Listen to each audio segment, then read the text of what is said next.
Hi everyone, welcome back to the channel. In this tutorial, I will show you how to join a team at the Beaver Cup Build Challenge in Heartopia.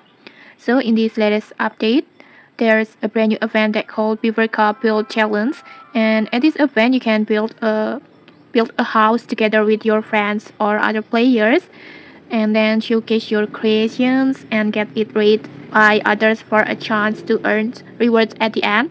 And right now the event is in its first phase, and which is the team formations. But before you can join a team, make sure you meet the requirements. You need to be at least level 12 and have 1500 home evaluations points. And then once you are ready, just tap on this icon, the before icon. And then in here you will see two options: create a team or join team. Before, I have already made a spirit tutorial on how to create a team, so check the link in the description if you need it. And then for now, let's focus on joining a team.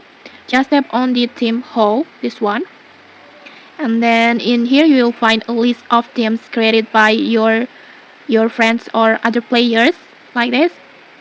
You can also see how many slots are still available in each team.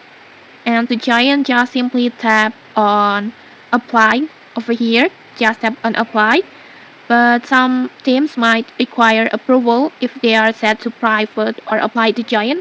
So in that case, you need to wait for the team leader to accept your request. Just wait until your team accept your request. In here, I can tap the apply button directly because I have already created my own team over here, but the process is exactly the same as that I explained before. And okay, that's it. If you found this helpful, don't forget to like, comment, and subscribe for more tutorials. Thanks for watching, and see you.